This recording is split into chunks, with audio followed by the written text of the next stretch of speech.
All right. Okay. Hey, class. Hi, students. Hope you're doing well. Let me jump into the strong induction stuff that I want to cover today. Let me share the screen. Okay. And so we have the strong induction today. It's the section 8.6 in the book. And I left lots of exercises open with solutions, so you can try to solve them and see whether you're solving them successfully by opening the solutions. I recommend that for this material and for all the others, but especially here, because I think that we are entering stuff that is successively more difficult, basically.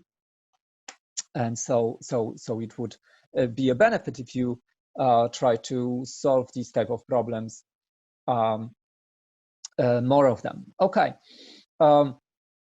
so let's look at standard induction, at least one more time. Okay, so here is something that another example of something that can be proven by standard induction.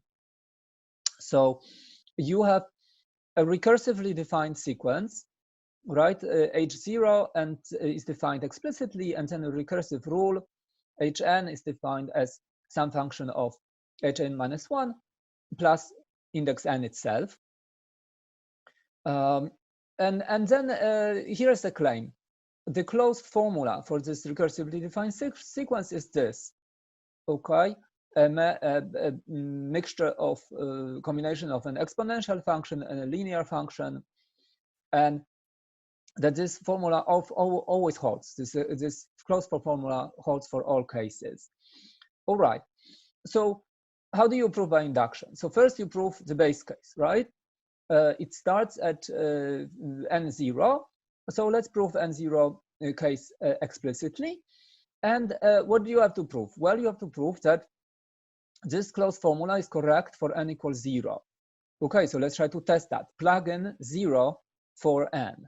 So we do this here, right? We have 0 here and a 0 here, and then we evaluate. So this is 5 to the 0 is 1. So this is just 1/2. 2 times 0 obviously cancels out, drops out, minus 2.5. And we say this is minus 2. So it's actually correct, right? Because that's indeed what H0 was. Fine, that's base case. So let's move to the inductive step of the proof. And what is have to be proven in the, so again, here you have the recursive formula, recursive definition of the sequence, and closed, this is the claim. Okay, this is what we have, and this is what we want to prove, that the closed form formula is correct. And we already done so on the base case. So what's the inductive step? Okay, you're done with n equals 0. And now for all indices greater than 0, you want to show that if the closed formula holds at step k, then it will also hold at step k plus 1. And since you are going to prove this for all k, as we said yesterday, Tuesday, by principle of induction, this will envelop into a chain of implications, right, which will show this is true for all n. Okay, so I use the colors here because I want to reiterate this sort of this strategy for how to prove these things. So this is your goal, and this is what you can assume. All right, so let's start with the left-hand side of the goal. And let's notice that because it's a recursively defined object, so h of k plus 1 is defined using this formula in terms of hk, right? And how did I get here? I instantiated the general formula with n equal k plus 1. And you can check n h n plus k plus 1 when here. If n is k plus 1, then n minus 1 is k. And here I have k plus 1 in place of n, right? So I kick in the recursive formula to note that I can express the left-hand side of the goal in terms of the left-hand side of what I can assume. So let's kick in, let's put in this assumption that we are allowed to assume and rewrite HK as this thing, because by the inductive assumption, we can perform this rewrite. Okay, so all right, so let's do that. So then the rest is arithmetics, right? Because now I have an arithmetic formula that is already a closed form. And my goal is to show that whatever closed form here is equivalent to the closed form here, right? So I have to do this by some arithmetic, and I can try to express this as that, or I express this as that. Either way, right? As long as I show that the blue stuff here is equivalent to this, equals this, then I'm done. So, okay, so let's perform some arithmetics, right? Let's move 5 in here. So I do, put 5 here, it becomes 10. 5 times 2.5, that's 10, and 5 halves, so that's 12.5. And I multiply this part, right?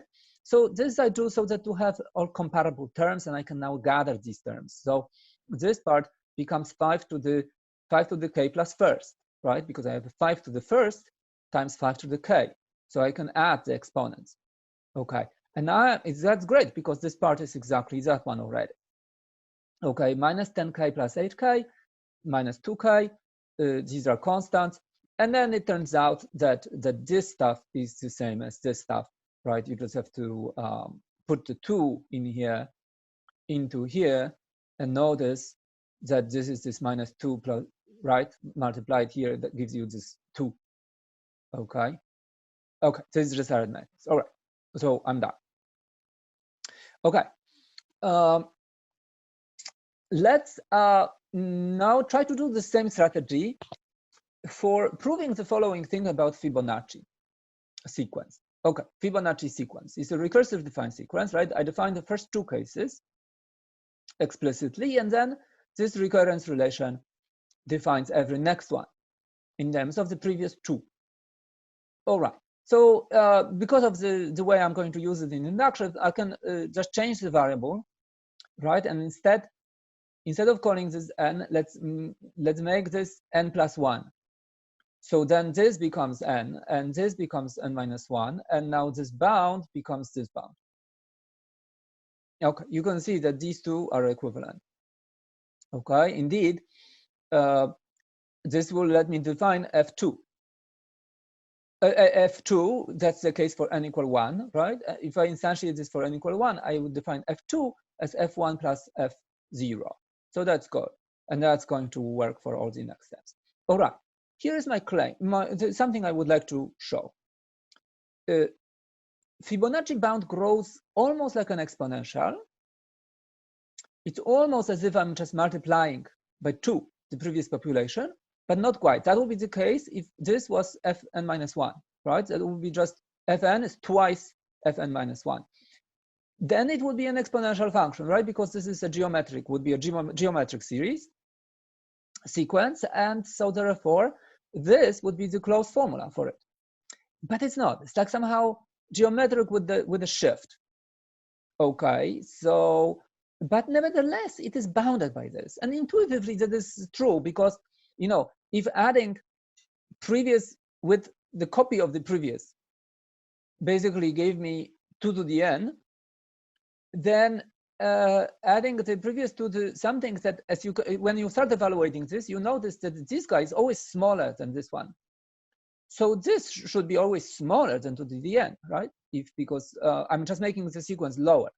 If instead of fn minus 1 here, I have fn minus 2. So indeed, this bound holds.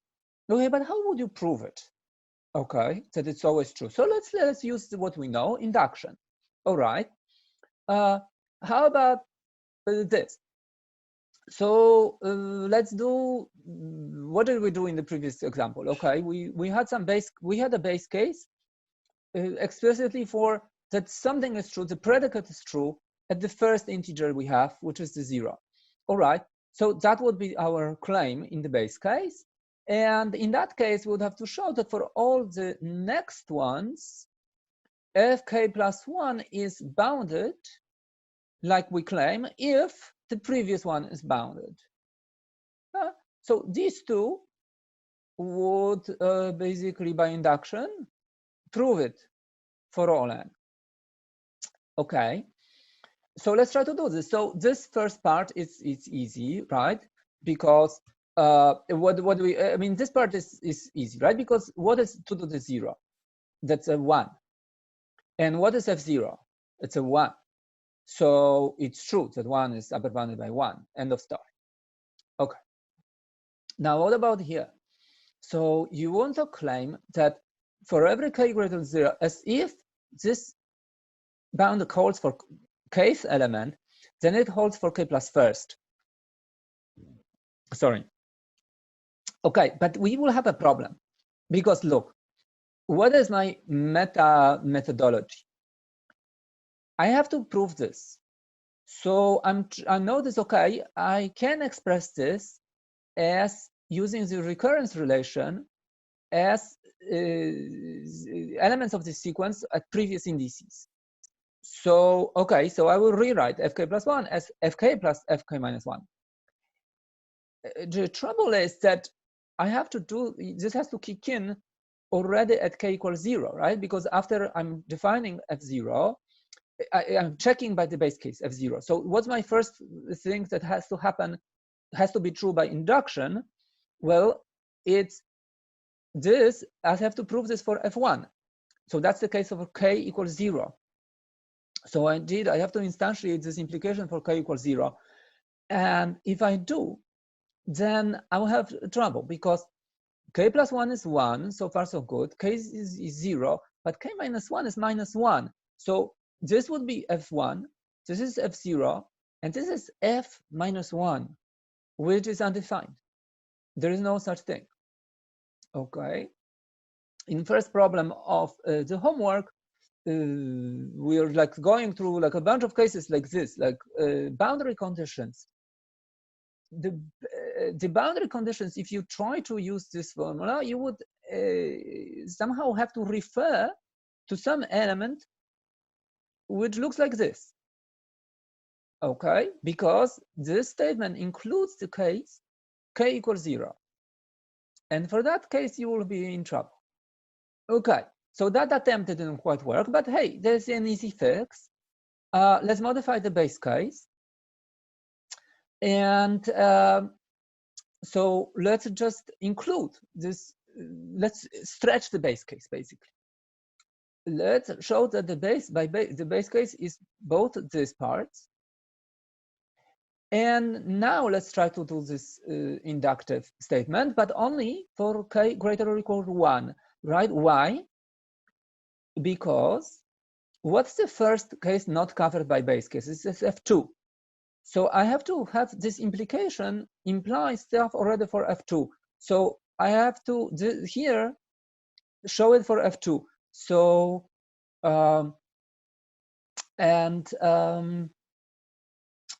which means k is equal to 1, right? So that's my boundary conditions. And indeed, if I showed these two and this, then I by the principle of induction, I cover all integers. Okay. Okay, so let's try to do this, and it will take me some time, but hopefully I will become better at these switches, at switching. Okay, so here is what we wanted to prove. Yeah, we wanted to prove that here was a Fibonacci sequence. Everybody knows this by heart now. Here is the claim we want to show, and we said that okay, we'll just cover the two base cases, all right? And what are the base cases of this formula, of this inequality? So this is what we have to show in the base step, right? That f0 is bounded by 2 to the 0, f1 is bounded by 2 to the 1, and then in the inductive step, that as long as fk is bounded according to this formula, then so is fk plus 1. All right.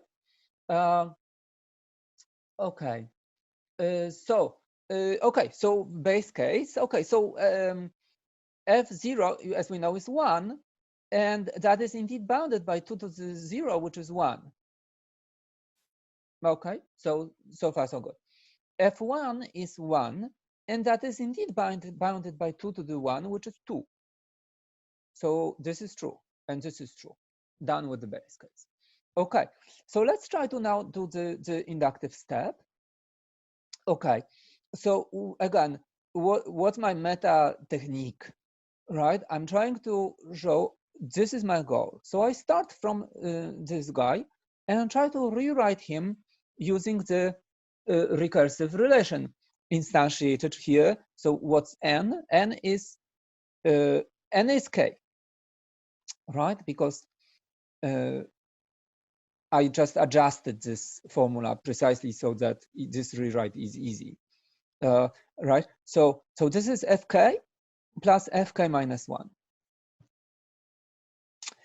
And okay, so now I try to use in the second step. So this is by recurrence relation defining Fibonacci, right? And let's kick in this inductive hypothesis, inductive assumption, right? That we were supposed to be able to use this fact, trying to argue this one. Okay, so I can use this fact by to upper bound this element. Is upper bounded by 2 to the k by inductive assumption.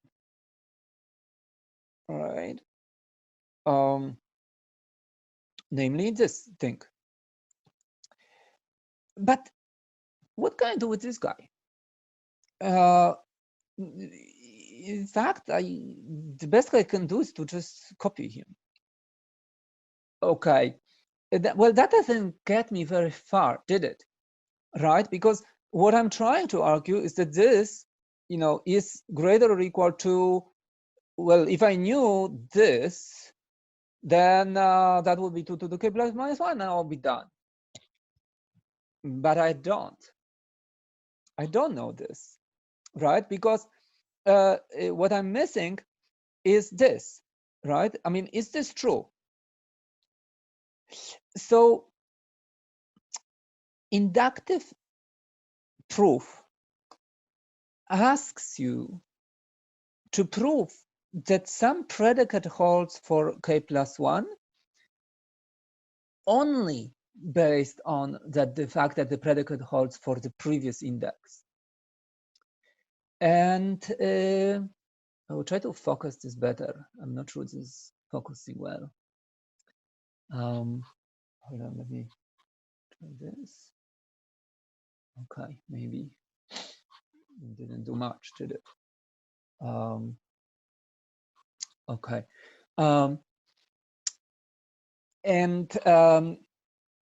But in this step in the proof, it would be useful to assume that the formula is true for not just the bound correctly, not just fk, but also fk minus 1. So here is what the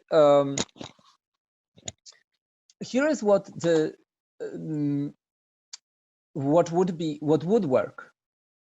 Okay, if instead of trying to prove this inductive state implication, which I had a problem with, right? If instead I proved the base cases before, and what if I proved that the following implication, that my inductive goal, that my predicate holds for k plus 1, if not only that the predicate holds at fk, at index k, but also that it holds for all the previous ones. and think about the way that the reason why induction works. The induction worked, right, because basically it's like a recursive algorithm. You know that Pn is true because Pn minus 1 was true. And how do you know whether Pn minus 1 is true? Well, it would be if Pn minus 2 was. And if you can follow that chain to the base case, which is proven, then the whole chain would create a chain of implications, right? And it would basically show that, yes, the truth value of the predicate Pn is yes, is true. Okay, so now what if my recursive algorithm said that the truth value of this predicate dependent on the truth values, not just of the previous one, but all the previous one?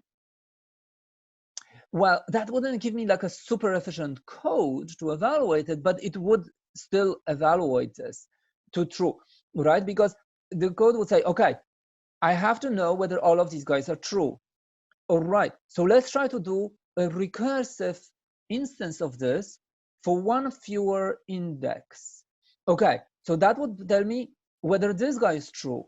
And it would tell me if that it is, if all the previous ones are. Okay, so let's kick in this recursive procedure again. The one before that, is he true? Well, he is if all the previous ones. And you see all these implications again bump you back to the base case, and they can, each of these, you know, if you follow this chain now in a forward direction, it would imply that the statement is true for any given n that you want, you know, you're asking, is it true? Okay, so the same, that proof would still imply the same thing. Okay, so the general, I mean, the form of this is called strong induction, even though in some sense it's exactly the same thing. But if you squint your eyes, you see that, well, it's not exactly the same. It's the same thing, really.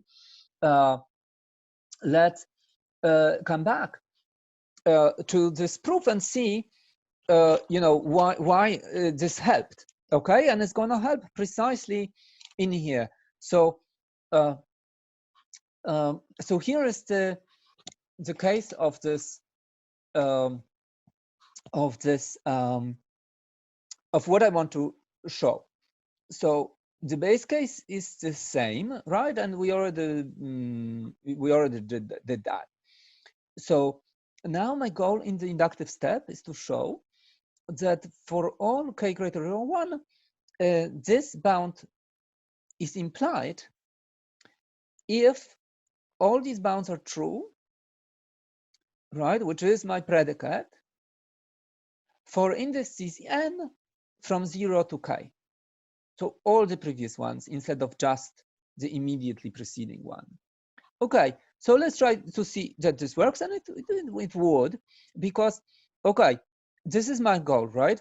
So let's now use the recursive relation and rewrite fk plus 1 as fk plus fk minus 1. Why can we do this? Well, we can do this if my index is greater or equal to 1, but it is. Okay, good. You have to be, again, watchful for these boundary conditions, but they are fine in our case. Okay, and now by this now strong inductive hypothesis, right,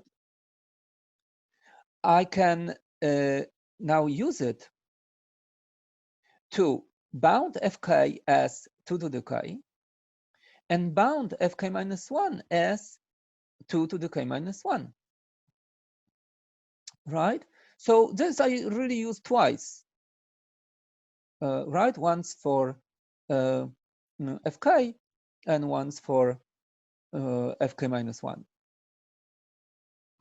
And the rest is arithmetic, right? Because this is sort of obviously bounded by 2k plus 2 to the k, right? This is smaller than this.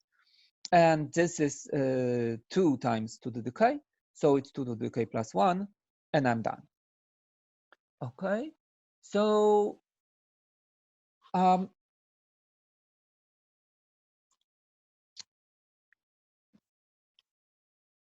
strong induction looks harder because when you write what you have to show, it looks like what you have to show is a more complex thing.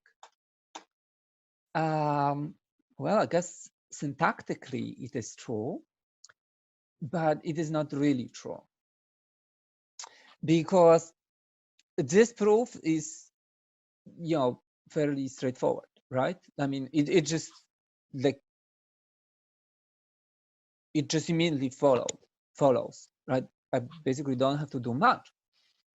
And whereas if I in the case of the simple induction, where all of this was missing from the inductive assumption, I basically couldn't do this step, right? I couldn't pass this step. Why is that? Okay, this implication is an easier implication to argue. This strong inductive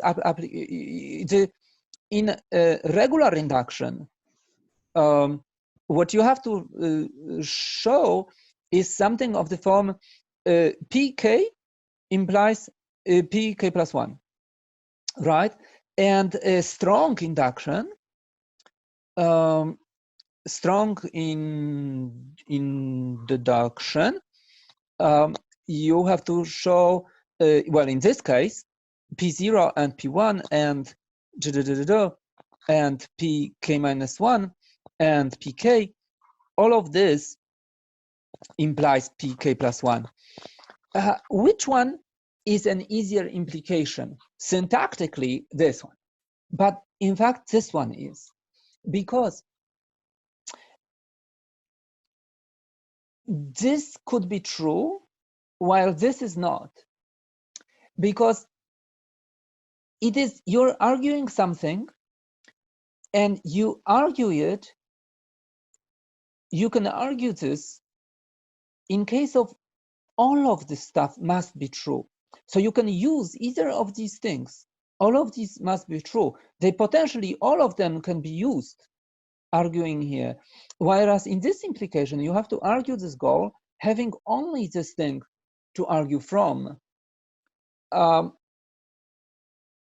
Any regular, if you can argue this from that, then you can argue this from this, because here's the argument. I am allowed to assume all of this stuff, but in particular, this is true. And I have this argument that showed me that if this is true, then this is, then I'm done. So if there is an argument that argues pk plus 1 from pk, then it immediately also an argument that shows that pk plus 1 follows from all of this stuff, not the other way around. As you can see, we had an argument that used all of this, and this was implied relatively easily, and it could not be translated into an argument of this form, right?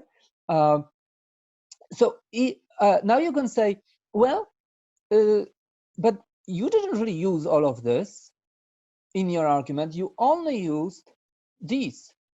So in fact, what you proved is that if pk minus 1 and pk, then pk plus 1. Is that a problem? Well, no, it's not. This is just a case of a strong induction, right? Because in a strong induction, I'm allowed to take all of these things.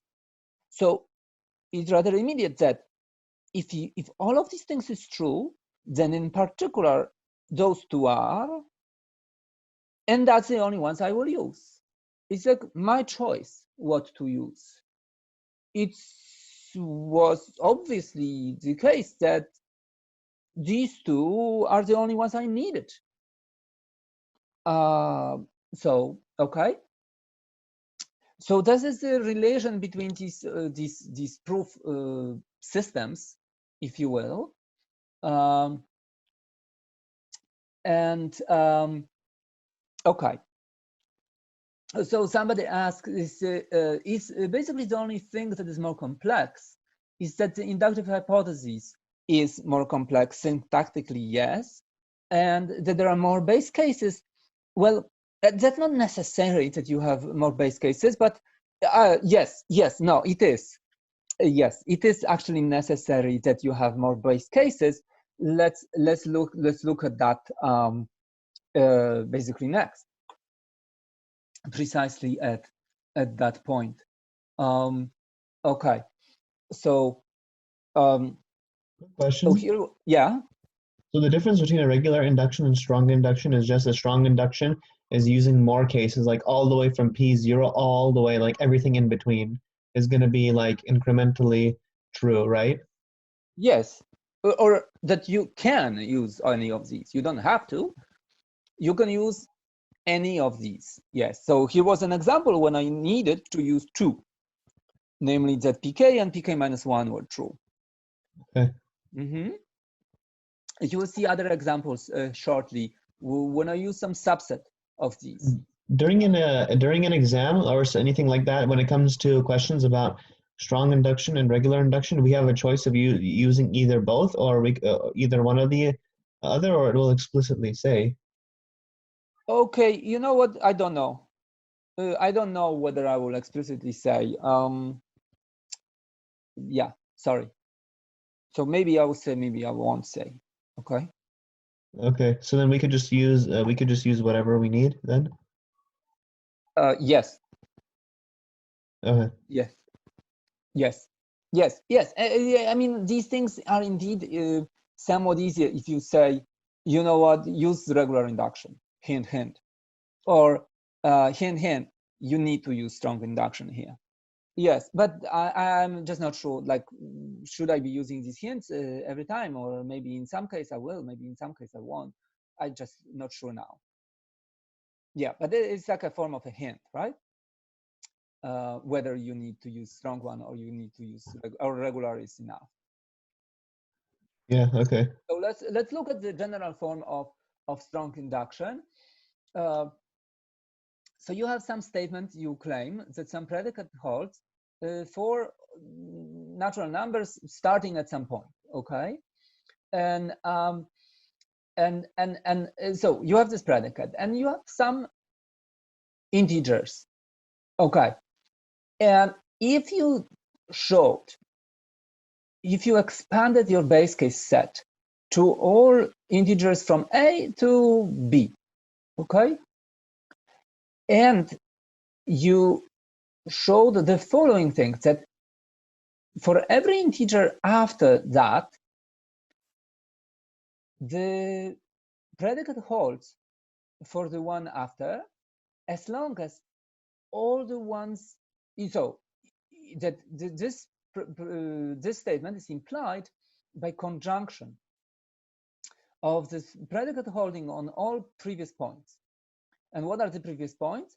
pk, and what is the first one? pa.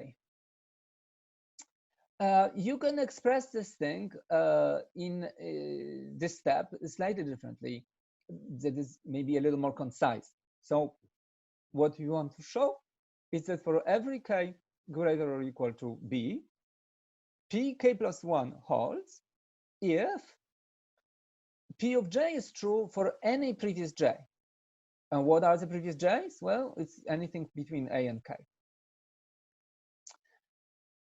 If you show those two things, then Pn is true for all integers starting from this base point.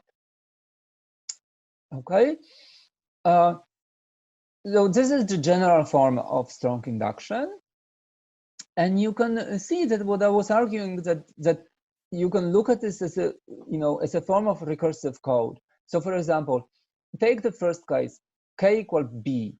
So you want to know, is p of b plus 1 true?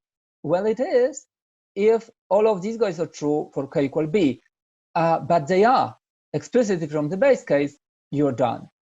Now you're trying to show, okay, what's the next slide? B, it's k, b plus 1. So this is b plus 2. All right. So this would be true if all p is true on all previous integers. And it is true on those, but you already established this is true on b plus 1. So, this code is going to say yes, right?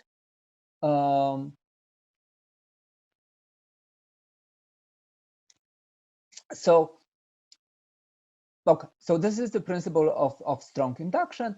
And you have a bunch of base cases. How many do you need? I mean, why is this, is this arbitrary or not? Well, it's basically up to you. In the case of the Fibonacci sequence, I needed just first two base cases. And why was that? Because when I instantiate this at k equal the minimum k, which was k equal 1, so this was 2, I needed to in the proof really two things, that pk is true and pk minus 1 is true. And because I needed both facts at the beginning of this chain, I need two base cases. So the length of this is always a plus k, I mean k minus a, right? So let's think of a equals 0. So, or a equal 1, okay? So how many things are here? It's k. But as you have just seen in the Fibonacci case, I don't really need to use all of them, typically. I only need the previous two needed in the case of Fibonacci. That meant that the base cases had to have two, because otherwise I cannot hook it up, right? The recursive code is going to at some point ask, is it true about previous two? And I cannot use the recursion anymore because that was my first integer at which I wanted the recursive rule to work. And at that point, the code will need the first two, some two consecutive integers for this to be true. These are your base cases. So the number somebody asked, how many base cases do we need? Well, we need, it is the structure of the inductive step. How many previous ones did you really need to argue that one? That's how many base cases you would need, right? So here is some example. Okay, let's prove that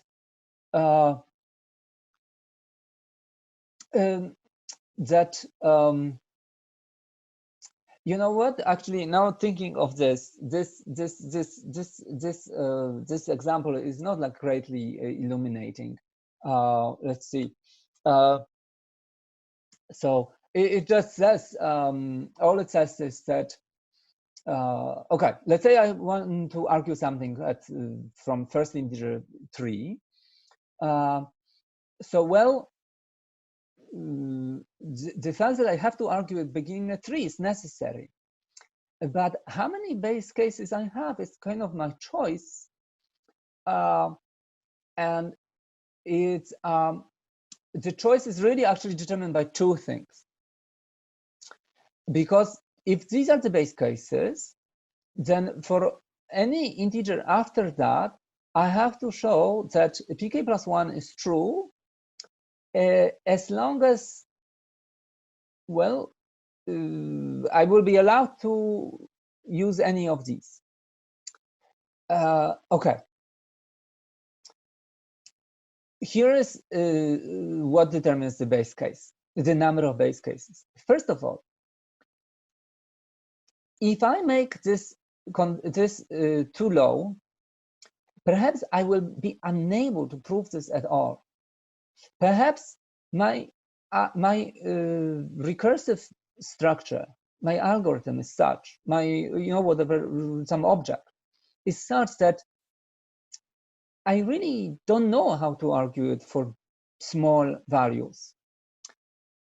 I am able to argue this general implication only for values that are large enough. You will see a case soon.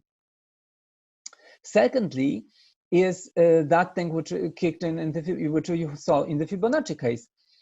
Yes, I'm arguing this general fact, but in truth, perhaps I will only use some few cases. So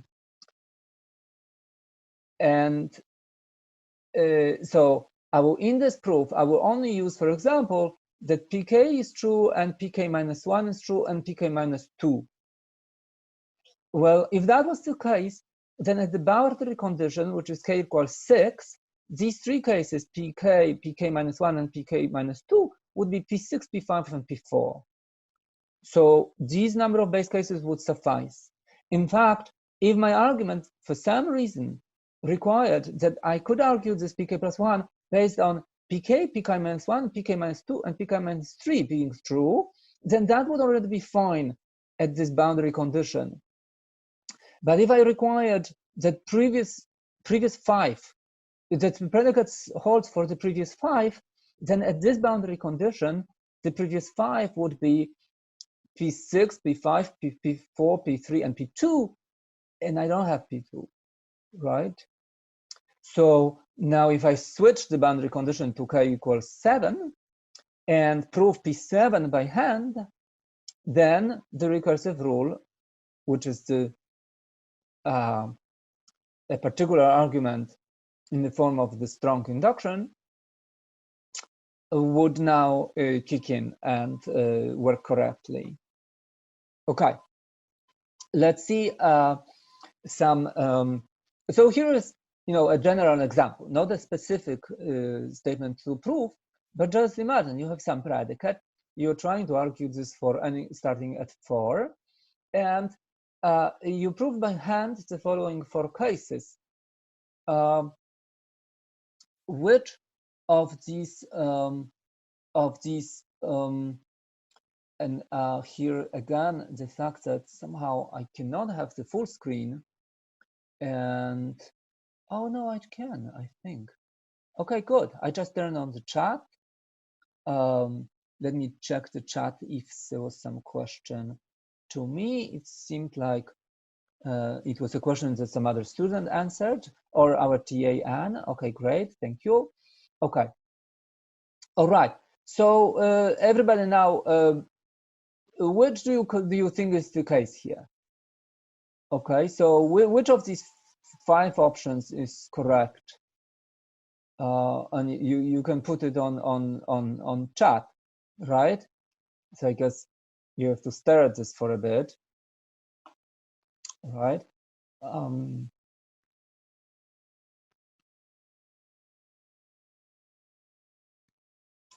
Okay, so I think I have the winner. So it's this one indeed, right? Because it's what I need to argue is that for all integers after starting at 8, right? So in particular for all, if k is 7, then this would be the first integer that is not covered by the base cases.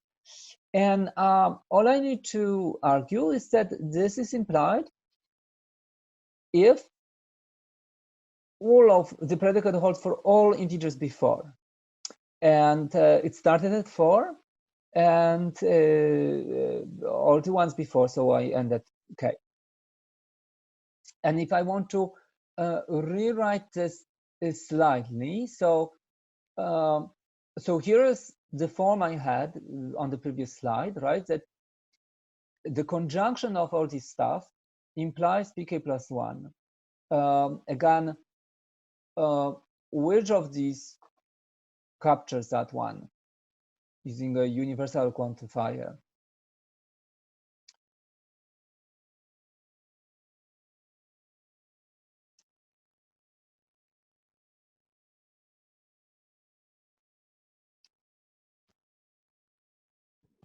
Are you asking us for the answer right now? Oh, yeah. Okay.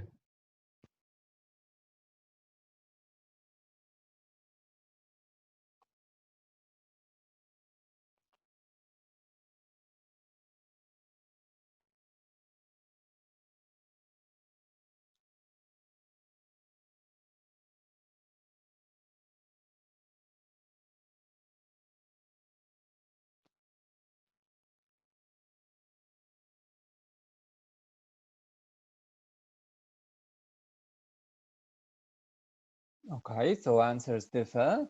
Someone said B, someone says C.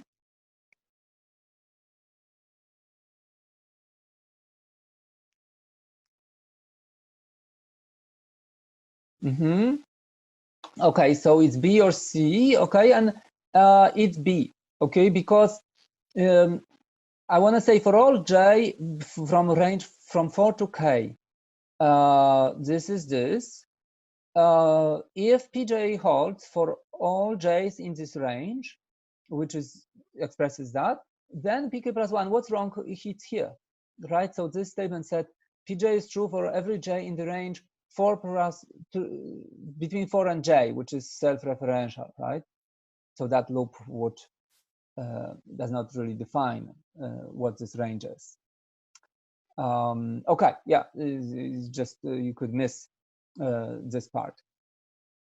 Okay, let's look at another example of a proof that by strong induction. Professor, could you please explain why A is wrong?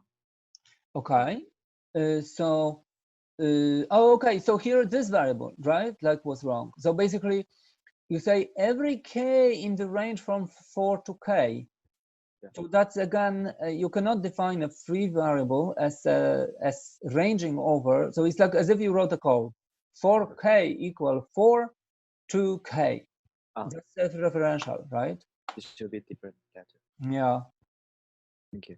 Okay, and it's the same here, and right, and here also it's a mistake because this J ranges over this. You know, it's supposed to express this part.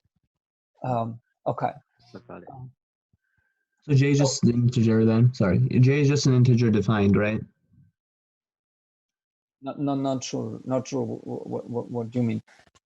J was just an integer that was just defined in the problem, right? In this one for B. Because you have to have a separate variable because yeah, right. So it's a separate variable, right? Like J is a local variable to this quantifier. Yeah. So it looks for all J. If J is in this range, then PJ is true. Okay. Yeah, so this is a local, J is local to that clause.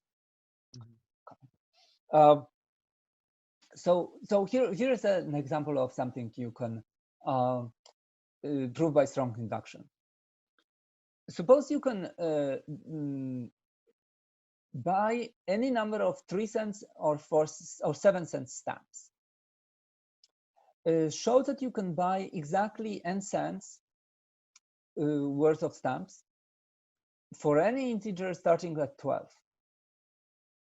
Okay, so here is the predicate that n can be expressed as some combination of 3 and 7, right? Because what does it mean that you can express some amount as a combination of 3 cents and 7 cent stamps, right? It's like you have some number of these 3 cent stamps and some number of 7 cent stamps, and whatever those numbers are, let's call them I and J.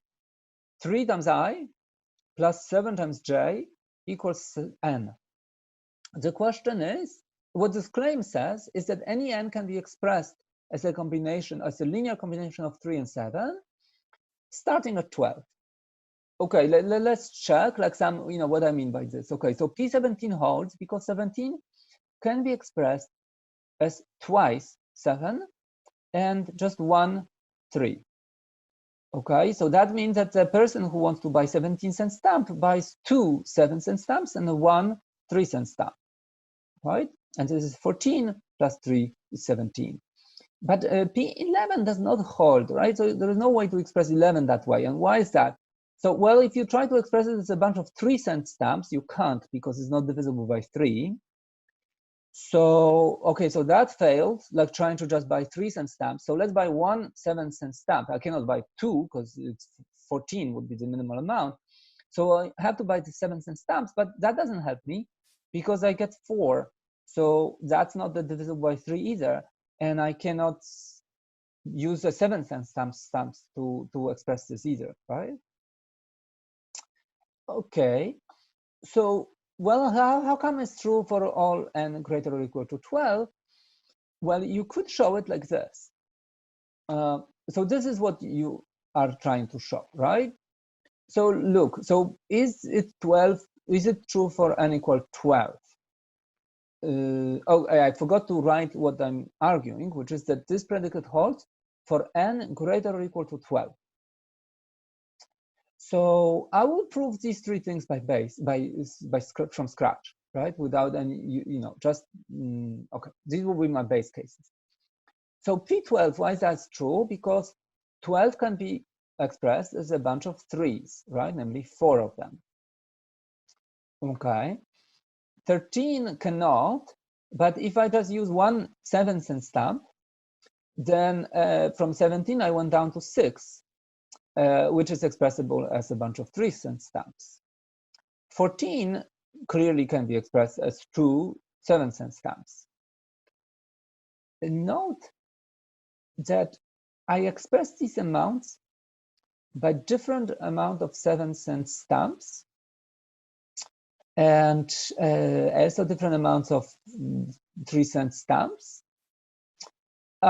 It's not obvious what's the pattern here just maybe yet, because what's the next number? But although the pattern, if you start like doing this for the next number, then you will see that these and these form predictable cycles.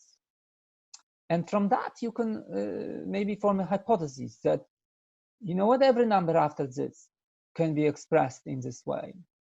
Still, well, if you have a closed formula, basically, for finding these linear coefficients, then perhaps you don't need an induction, okay? Because you just have a closed formula at that point, and you can just verify this closed formula. But, well, you don't need to do that to prove it, because if these are your base cases, right? So you proved it by hand for the first three. So what's the first one that you have to prove it after that is P15, and you can assume that the previous three are correct. So this would be the form of strong inductive step. For all values after this, I will be able to show that k plus 1 cents can be expressed as a bunch of 3 cents and 7 cent stamps, as long as it is true for any amount of cents that is smaller, that is between 12 and k. Okay, so in other words, my starting point was 12. I need to argue it about k plus 1, and I'm allowed to use that it was true for any previous integer starting from the first one that my theorem claims. So this really has this form, right? Some predicate holds on k plus 1 as long as it holds for all the previous ones, right? So you have a case of this strong inductive, the implications that you need to argue. So how would you argue this? Okay, here is the key step. So if well, you don't see quite why this is the case, so let me skip that, and let's do this. Let's say you knew that you are trying to show that k plus 1 cents can be expressed as a bunch of 3s and 7s. Let's say you knew that k minus 2 is expressible as a bunch of 3s and 7s. So k plus 1 happens to be k minus 2 plus 3, right? And now you have the proof, because if k minus 2 is expressible as a bunch of 7s and 3s, then so can k plus 1 be, because however many 3s and 7s you need to express k minus 2, you just need one more 3 to express k plus 1. So this shows that actually, if I simplify this equation, okay, this implication, I'm only arguing that if pk minus 2 is true, then pk plus 1 is true. So I have to be careful that k minus 2, which is the only thing I really used here, that k minus 2 is covered in this range. If it is covered, I'm done, because by strong inductive methodology, I'm allowed to assume that predicate holds on any index between 12 and k. I needed the predicate in this argument to hold for k minus 2. So all I need is that k minus 2 is somewhere here. Now, obviously, it's smaller than k, so that's fine. That's not the problem. The problem is k minus 2 at least 12? If it wasn't, I would have a problem, right? So what's the first k that I need to use it? It's k equal 14, because that's because I proved it for the first 3 base cases, right? I proved it for 12, 13, and 14. So the first one that I need this inductive rule to kick in is this one, 14. So what's the smallest value of k? It's 14. What's 14 minus 2? It's 12. And I'm good, because I can assume P12 always, no matter what k is, right? So the reason that I had these 3 base cases was that in this key step in the inductive proof, inductive step, I could argue pk plus 1 easily if p at k minus 1 was true, minus 2 was true, right? And therefore, I needed this formula to allow me to argue that the first k that I need, k minus 2 is at least 12. Well, that is true for k14, and therefore, I have to prove by hand p14, right? And everything in between, because for the next k, it's this guy that I will need in the inductive step. And for the one more k, it's this guy that I will need, and so forth, right? The inductive step really defines the truthfulness of at point k plus 1 in terms of truthfulness 3 steps back. And once I have these 3 base cases, because the argument is going to work from 3 steps back, I will have, I need to have these 3. Look, if you, right, so the argument really was that pk minus 2 implies pk plus 1. That's really what I argued, and I argued it for all k greater than 14. In fact, I didn't need this part. Even something stronger was true. It was true that for every k, if pk minus 2 is true, then pk plus 1 is true. This is true too. In fact, that's the only thing I argued. I argued that if k minus 2 is a bunch of 3s and 7s, then so is k plus 1. It doesn't matter in this argument. You know, the implication works for any k. Maybe this part is really not really true for some k. Like, for example, k for p11 is false, right? So the p of k minus 1 is minus 2 is false for k13. But does this influence the truthfulness of this implication? No, the implication still holds, right? In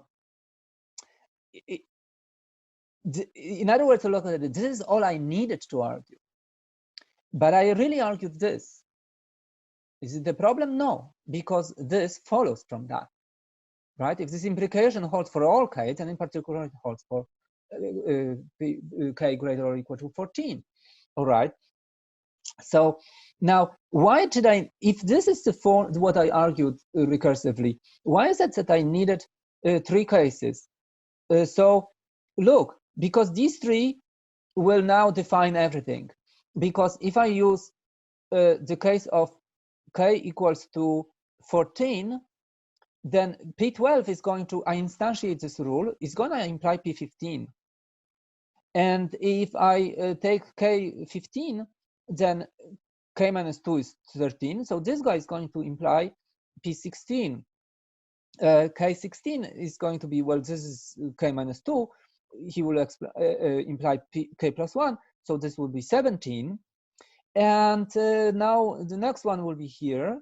And he will imply for 17, this is the K minus 2. And he will imply K plus 1, which is 18. And so on and so forth, right? So, okay, you can see that basically any integer will be somewhere here, you know, in one of these chains, right? And I will eventually get there. So no matter whether n is here or here or here. And, you know, just like you can think of this as a recursive algorithm that tells you, is this true for an integer? Well, if it was, you have to check 3 times back. And is it true? So let's start, you know, for, okay, is it true for P20? Well, if it would be, if I'm running the code for, I have to check, is it true for P17? And now I'm using this recursive thing to check, is it true for P3 places back? And it is, because these are the recursive, these are the base case, right? So it's not really like the number of what you had to use here. It's the distance, so to speak, right? Which basically told you it's the distance between these. Here the delta was 3. That meant that when I start, I will have to reach out 3 back. And unless I do it for the first 3, for some, you know, k plus 1, and k plus 2, at some point, this happened to be 12, I cannot hook this up. I cannot run, well, right? These implications are going to fail to define this for all n, right?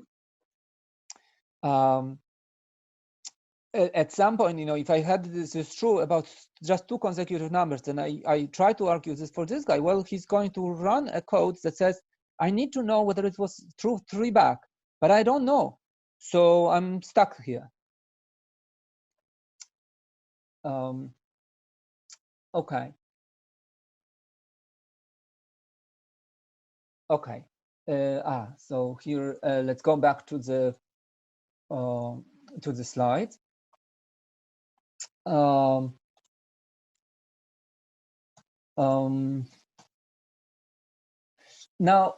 what if we only had 2 cases in the base case, right? So we would fail, right? So this is exactly what I was talking about, right? Because at the boundary condition,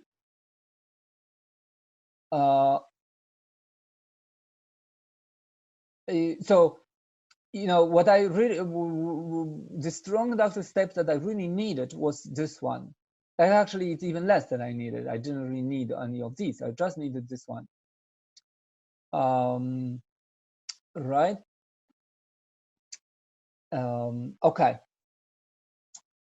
So, okay, let's try to generalize this.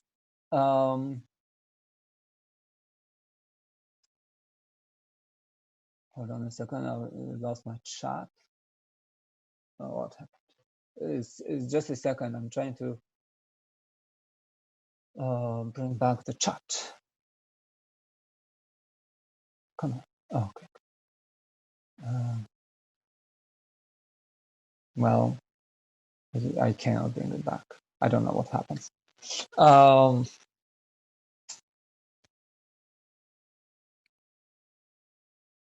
Oh, here is my chat. So somehow this worked. All right. Good. So, okay. So let's say I have, I showed this for 5 and 7. So I want to show that every integer can be expressed as a bunch of 5 or 7 cent stamps. And I want to show that this is true for every integer greater or than 24. So if you wanted to use this methodology, right, that we had, what was the methodology? It was that, okay, let's try to prove this inductively, right? So you have some number that you want to show that it's expressible as a bunch of 5s and 7s. What is the previous number that if you knew that that one is, then so is yours? So let's say yours is n plus 1, k plus 1, okay? So we always use k plus 1 for that, okay? Well, you can try to run this algorithm like this, like remove a 5, right? So then you go 5 steps back. So from k plus 1, you get to k minus 4. And if that number is expressible as a bunch of 5s and 7s, then so is k plus 1, because you just add one more 5, right? And so the truthfulness at some point would be established if the predicate held 5 steps back. So some people say C and some people say D. Well, let's no,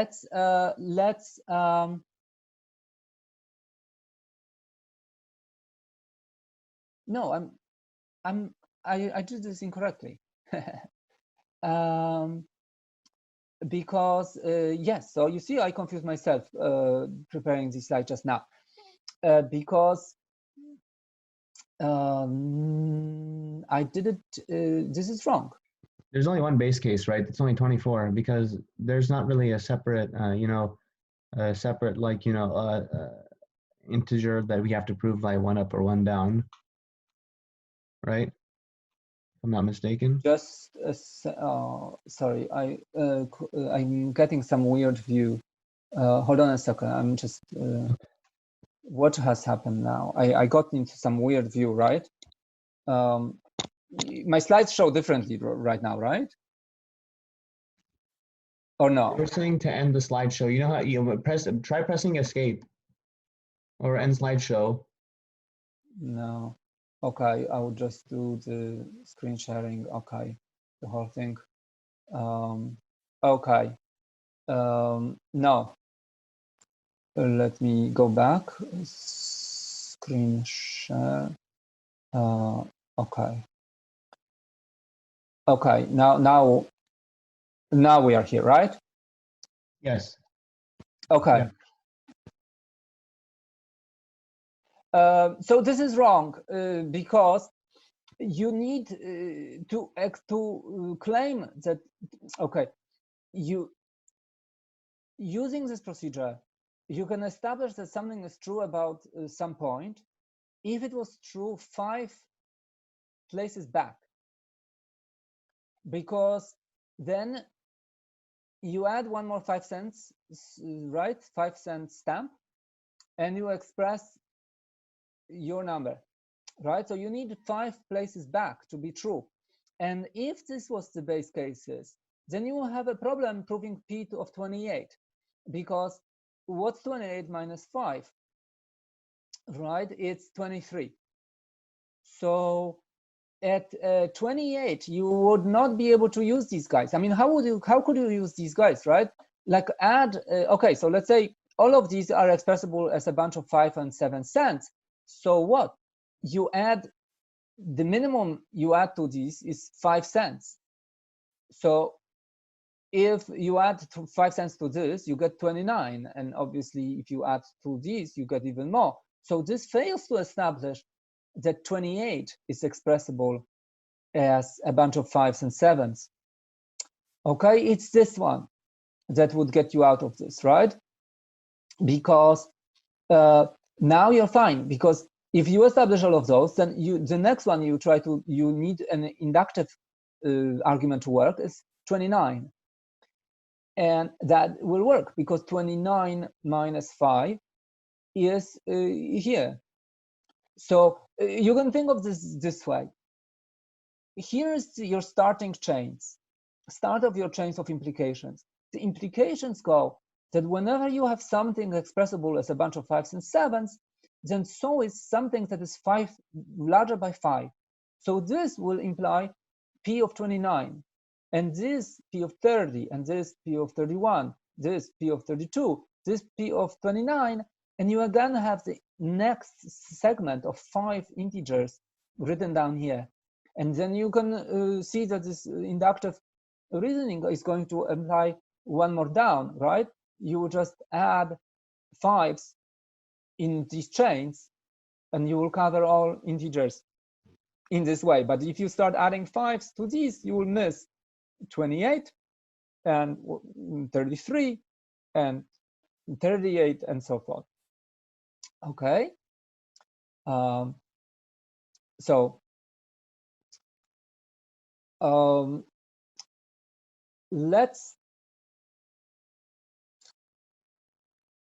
you see, these are different forms of strong induction, right?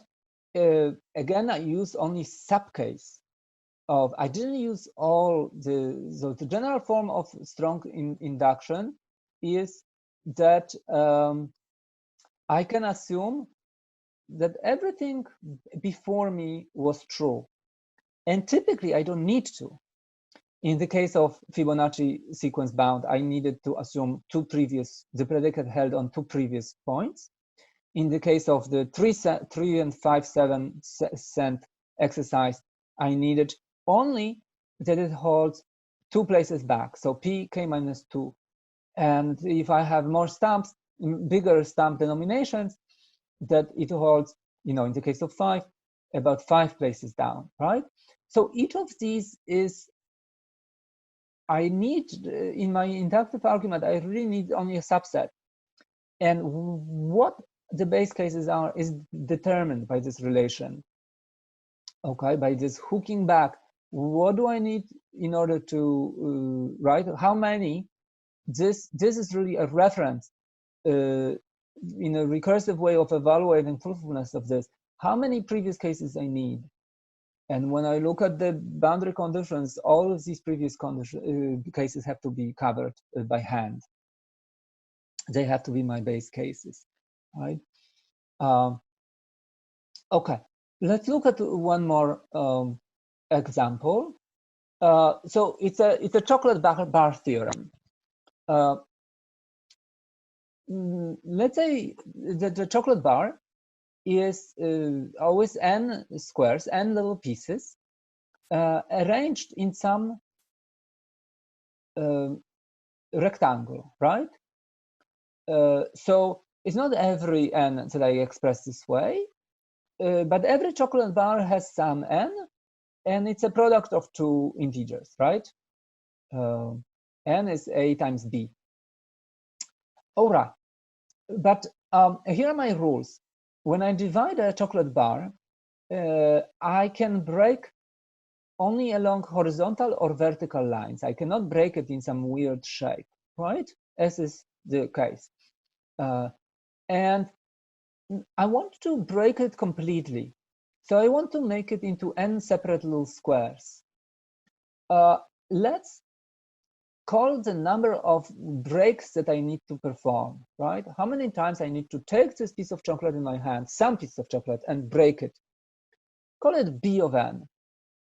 How wide is a chocolate in the first place? I'm just curious, because if there's n squares, right? But like we need to know the length and width, right? Like not really length. No, you don't. Okay, this is just general statement. I don't care how long this thing is. It has n squares. Okay, it's like right. Some n's, yeah. I'm not saying that that every n is can be expressed, you know, that that I can make a chocolate that has 57, I mean, or like 13, but in fact every n can be, right? Because you can make 1 by n. So sorry, I take it back. Every n can be made into a chocolate form. So let me give you an example of what I mean by this. So let's say n is 4, and here's my chocolate. Okay, this is not the only one that has 4 squares, but it's this one example. Okay, I can break it this way, and now I have 2. And now I need to, well, and then I don't really have a choice. I have to break this guy and I have to break this guy, right? And how many breaks I needed? 3. This was the first break, this was the second, this was the third, and I broke it up. And you can see, well, okay, there's nothing to do, right? If I started with a horizontal break, I would have an equivalent situation, and basically just convince you, okay, the number of breaks that are necessary and sufficient also is 3.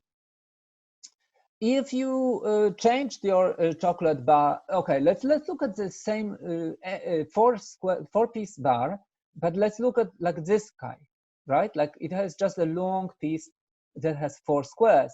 How many times I need to break it? Right, again 3. And there's no way out of it. So the numbers seem to be independent, at least for the case of n equal 4, of how this chocolate is shaped, right? And there's only 2 possible ways of shaping a chocolate bar that has 4 pieces. Let's look at 6 chocolate bar. So how many breaks do you need? Okay, that's a question, and you can answer on chat. How many breaks do you need to make in order to break this guy, right? So somebody says 3.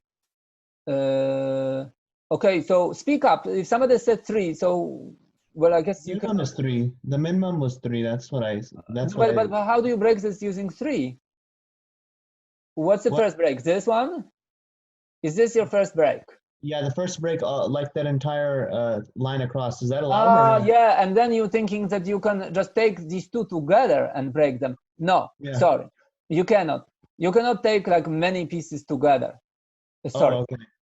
Yes. So now you see what I'm talking about. You cannot break them at the same, you know, by holding multiple pieces in your hand.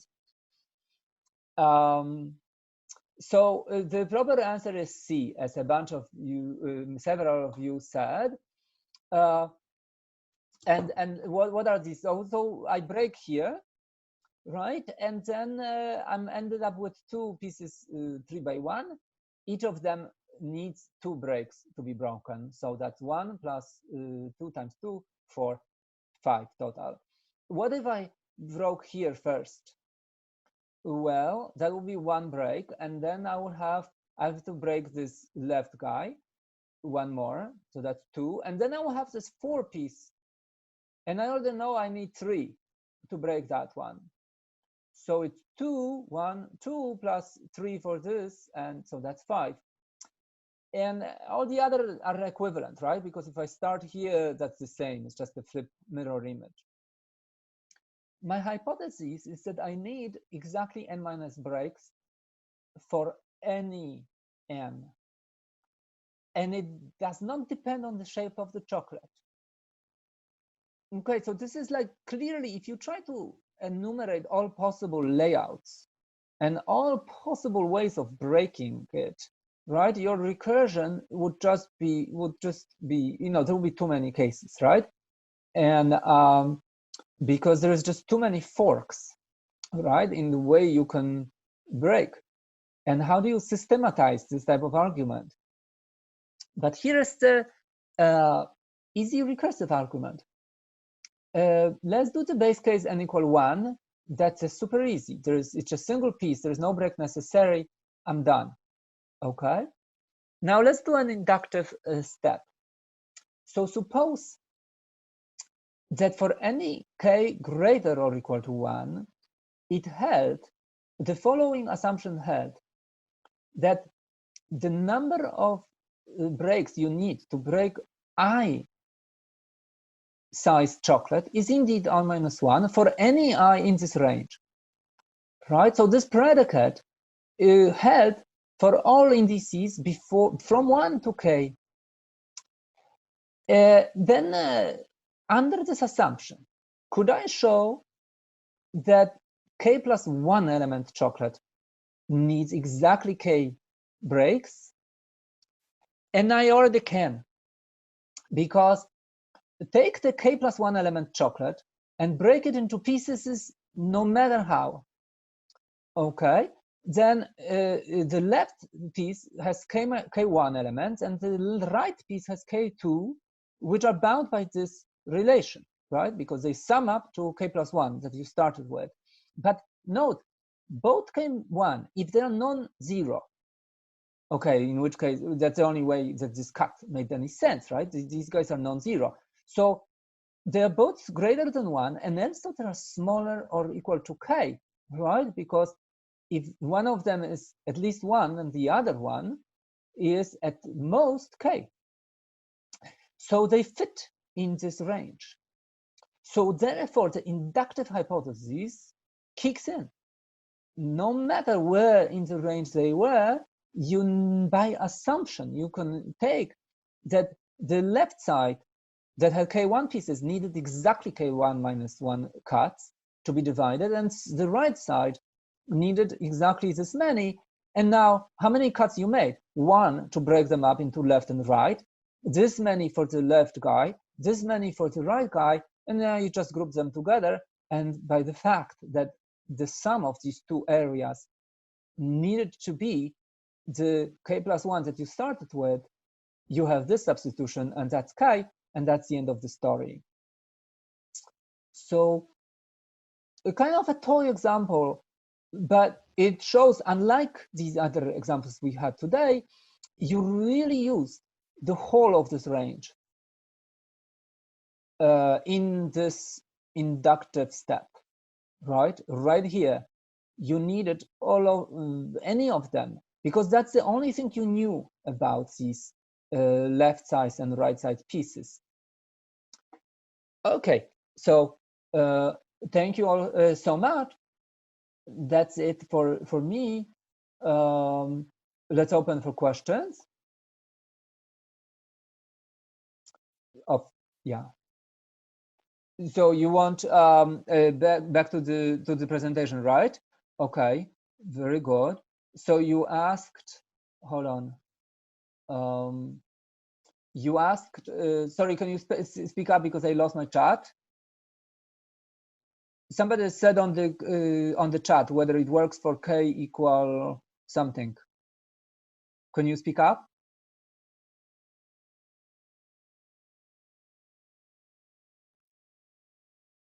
Okay, seems like I lost the person who asked the chat question.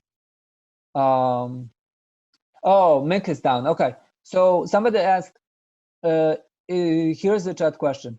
Does it hold for k equal 5 and k plus 1 equals 6?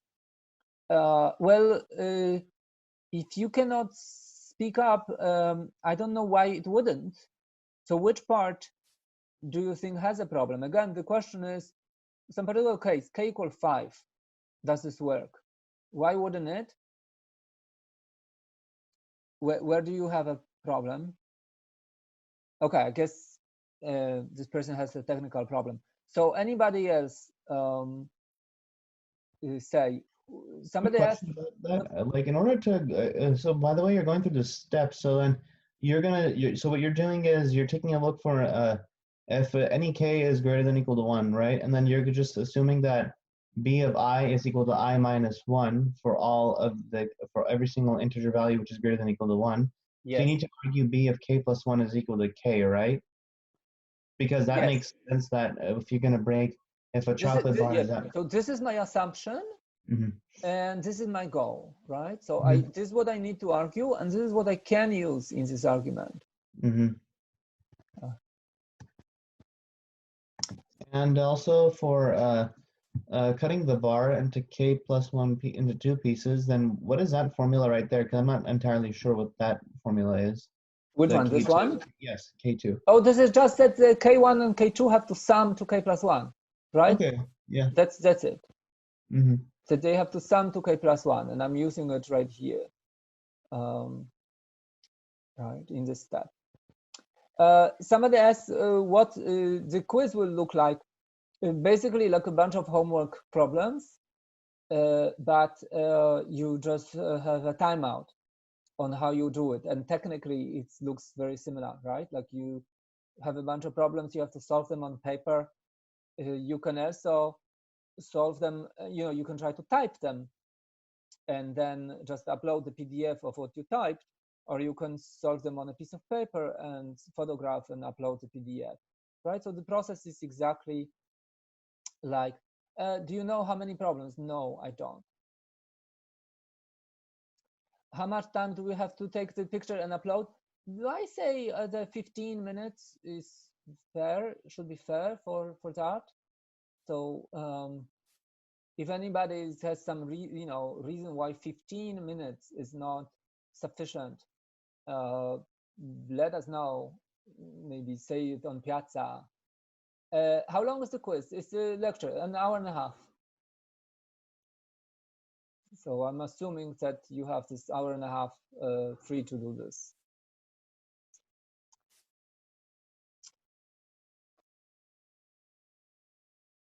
Okay. So if there is no further questions, if you have, speak up. And other than that, I will wait. Where is the info for this quiz? What do you mean? What kind of info would you like? That's Aaron. Oh, when it's scheduled, it's on admin slides. It was the first lecture in the class when the quizzes are. Talking about the test next week, yes. Any review questions for the exam? Yes, so somebody suggested that we use discussions for a review, and I think that that's a good idea. Yeah. So you can I will have the vote on Piazza, like whether people prefer the Monday or the Wednesday discussion to be devoted to this, whether that which one would be more useful, and we can do that. Is there a study guide? So not really. I mean, basically you're responsible for everything, and the best study guide is to look at the stuff that is like a homework, right? And then if you understand all that, then see other exercises in the additional exercises, and so that kind of trains you on, okay, can you answer similar questions, right? And what I would do is to explicitly basically list a bunch of exercises from the book that I think are good to review. So, so if I was to review this, like which exercises you could do to just make sure that you understand this material. So,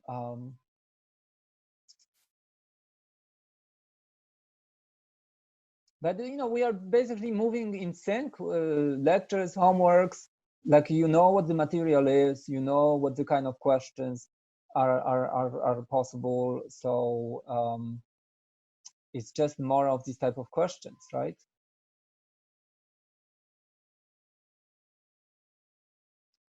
Okay. So if you're not sure like which parts are covered, and the syllabus always, like that just spells out which ones you're responsible for. Okay, so yeah, so I will send you these examples for problems that I think would be good. You can use them to kind of self-test yourself and review the material at the same time. Okay, so see you next time. Have a good weekend, everyone, and work on this stuff. Hey, bye-bye, everyone.